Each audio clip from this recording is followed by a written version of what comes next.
Comics Kids, it's Mr. Craig here again from the Boys and Girls Club of Greater Green Bay, as well as the Virtual Boys and Girls Club and Boys and Girls Club Creates. All tied up in a great big box of super fancy bow. But anyways, we're here to talk to you guys about enhancing your comics, part 2. That's right, I had so much to share that I needed to do it into 2 parts. This is the page I was sharing with you last time that was created by Gene Colan, and this is a page for a black and white magazine, whereas I wanted to show you another page that I have of his. And these pages actually are treasures. I hope that you guys took that from last time. Anytime you have original comics pages and things like that, these are things that you can frame up and collect because they're one of a kind, absolute treasures. But Gene Colan did this one for a comics translation of Jaws 2, the movie. And there's a big shark going through the middle, so that kind of makes it kind of interesting. But look at the difference in how these 2 pages kind of look at just from a distance. We have one that's got a lot of blacks and a lot of gray tones, and then one that's really kind of plain and almost boring in comparison. But that's because this one was for a colored comic, where they actually went in and all the colored tones were in there. And this one here was for a black and white comic. So all of the tones had to be finished in one particular movement. Now I'm going to talk to you guys a little bit about some of these dot patterns and things that are on here, because that's what can enhance your page. So what they did was they actually used some different tones and mechanical shading films, and I'm going to show you that. This is kind of a pretty cool thing that they really don't use a lot anymore. But if you look at the gray here, these lines coming out of the center all the way back to this piece right here, that's a special piece of film. This is a special piece of film here. This is a special piece of film here and here. And all of them are different, to give different textures and add some dynamics to your page and make it that much more interesting. Here is another one too. This one is actually done with Rubylith. This isn't Gene Colan, but this page here has got the dot patterns, so you can kind of look down on it and see that it's got the lettering is done right on the page. The shading film is cut in and pasted in, and then over the top, this is Rubylith. That gives a solid piece of tone. So that was a whole nother way of getting comics coloring and pages, so that as you're going. Now, with my panel here, I wanted to show you guys just what that shading film was. What is that, Mr. Craig? Glad you asked. Who asked that? Was that Timmy? Timmy, thank you guys for asking. This is actually coming from Japan, this stuff, because in mangas, they still use it pretty big time. They use their shading film, and some of it's done on the computer now, so you can probably have an app that'll fill in something with shading film for you. But this is something that I've already used, so you can see it's all cut up. And let me show you how you use this stuff. I'm going to take my sheet of shading film out. And it's like stickers. It's like little stickers. But you have to kind of figure out just what you want to have happen. And I'm going to take, let's see here. I'm going to take the side of Baghead's bag there, and I'm going to use the shading film on that so you can see it. And I need an X-Acto blade, and I need some shading film. And I'm going to go in here and see what piece of scrap shading film will work before I use all my good stuff up. And this little one will be easy. So I'm going to go in here and I'm going to cut through the shading film to make this little shape right here. And it's all dots, gang. This is all little dots on a sheet. Super controlled. And it makes this dark gray. Now I peel it up just like that. It's a sticker. And I'm going to put this down on my page. And carefully, whoops, it's a little bit high. A little bit low, I meant. Come on there, buddy. Wow, that's a dark one too. I should have made it lighter. But now, when I paste it into place, look at that. There is a dark side of Baghead's bag there. And you know what? I'm going to cut some of that out. I'm going to take some of it off, and I'll show you why. I'm going to cut this section right off and peel it up. Come on, buddy. Peel it back up. And I tend to put my scraps back on the sheets so that you never know. You might have a tiny little piece that you want to use somewhere else. And while I'm at it, let's take this long piece and see if I can make that fit right there, just by putting it down. And then I'm going to cut it out while it's pasted down. That's another thing you can do. You can either cut it out and put it on there.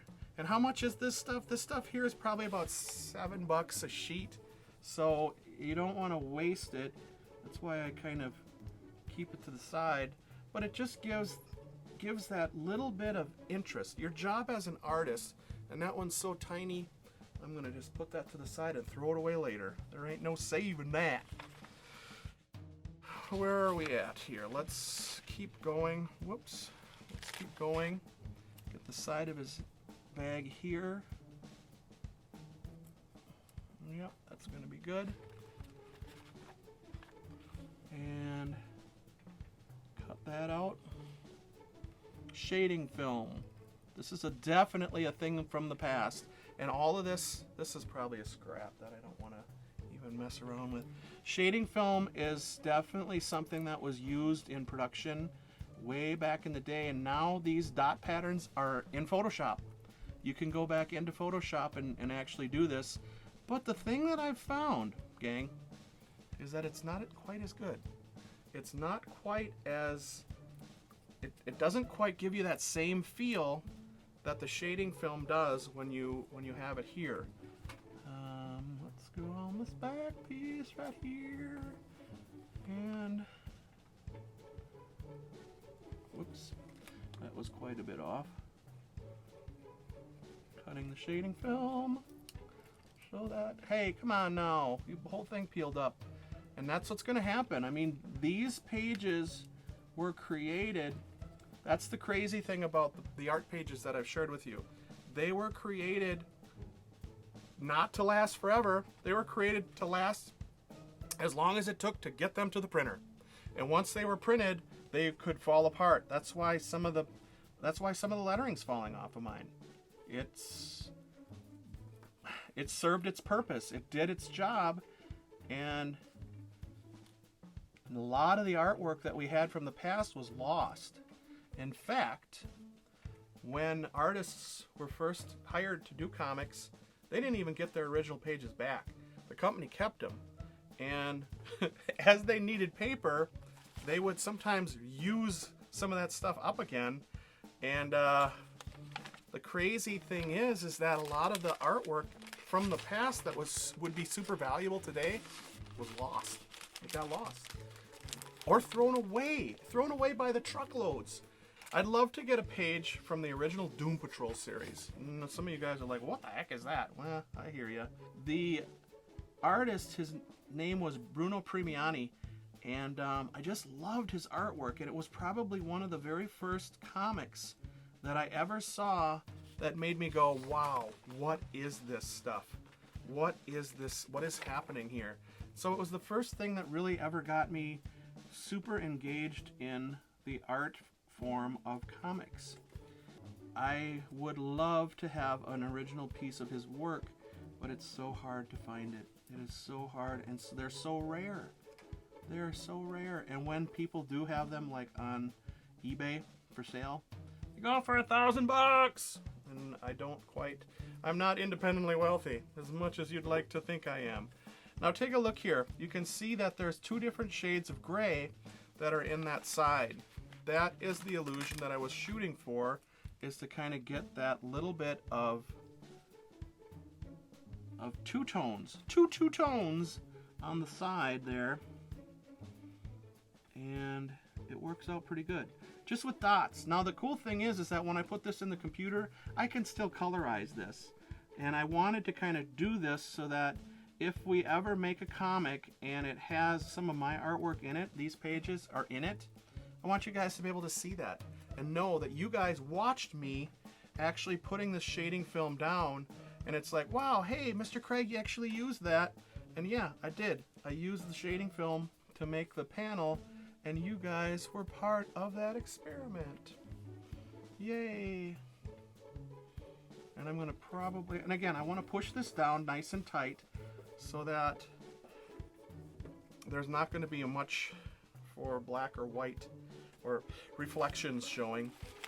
That's shading film, everybody, and it adds, it's one of those old tools, old mechanical tools. This is called mechanical shading film at the time, and that is something that you can use to make your comics a little bit more dynamic. And I said a word earlier, manga, and you guys who are in the know that manga is Japanese comic books, whereas like anime is Japanese cartoons, kind of based on those comics. And manga is extremely dynamic comics. I mean, they have things exploding off the page all the time, and a lot of times it's done with these special shading films. All right, so I got a chance to show you guys a little bit more about how to make a dynamic page. Before we leave, this is a page that I picked up, and look at how sloppy it is. Look at how much of a mess this is. That's done on purpose. This is a page by James Hayden, and he is an artist that I really, really admire. He's a modern guy, and he's still alive. That's pretty weird. And this guy here is making some really cool things, but here, dry brush, dry brush. Here we go, spatter. And how do they make spatters? You see this thing? What is that?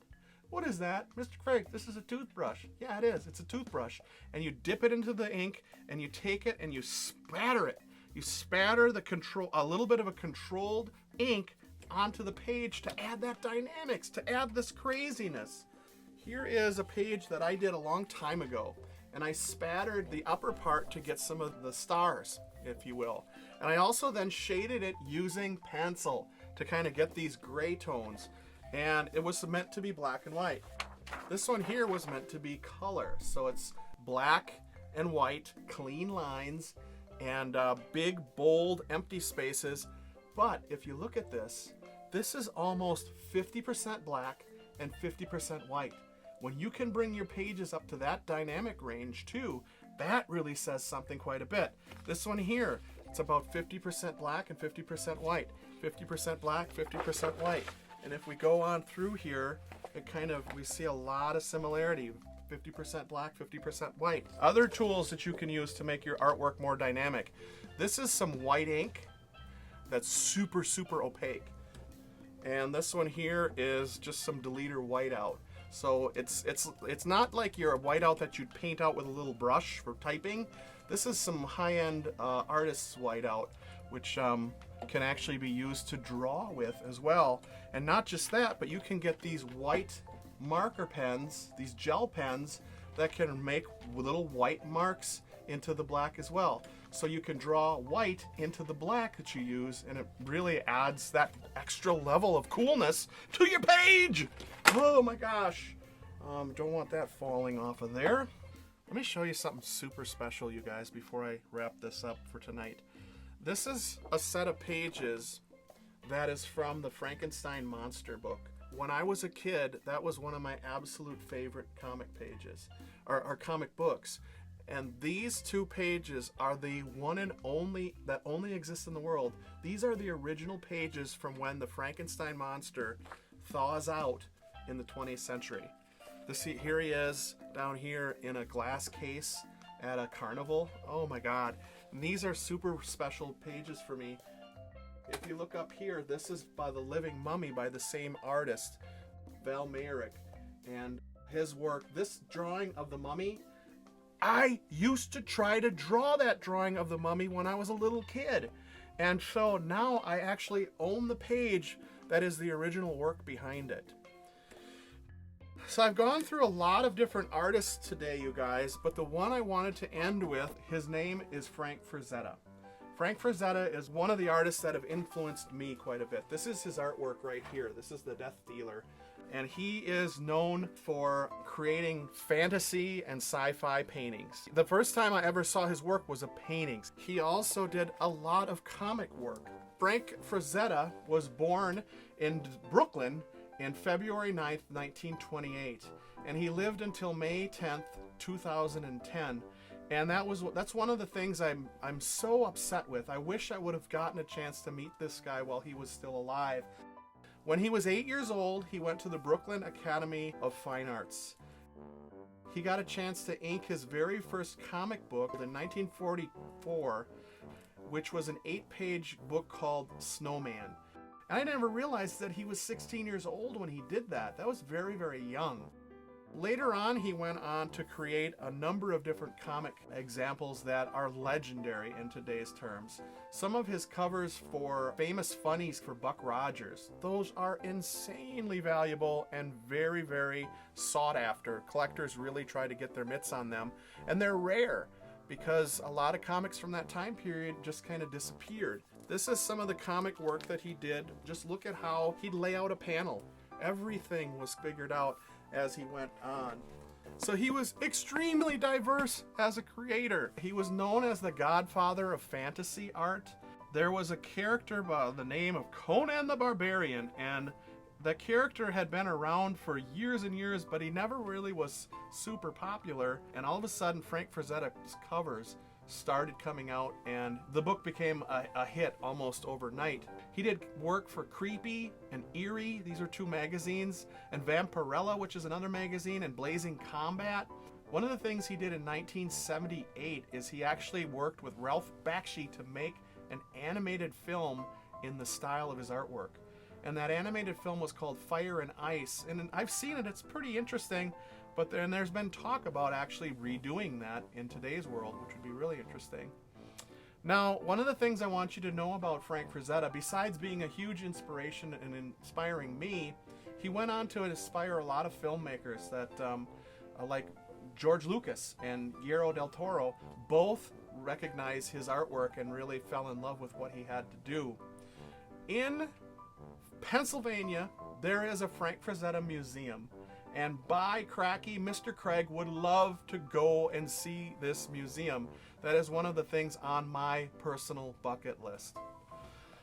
Holy smokes! This was supposed to be a 5-minute quickie, and it really turned out to be a huge one. But I'm glad we did this one because there's so many extra things that you guys can now do to make your comic pages bam, even that much more awesome. And I'm excited for your artwork. I hope you're excited for it too. Hey gang, my name is Mr. Craig, and I represent the Boys and Girls Club of Greater Green Bay, as well as the virtual Boys and Girls Club and Boys and Girls Club Creates. And we're probably not going to be doing coloring next episode either, because I want to show you how to lay your pages out on the computer. But we're getting there, and hopefully these are going to be awesome when the pages are finished. Thank you guys, and stay creative, and stay excited, and stay inspired, and make some cool stuff. Catch you soon.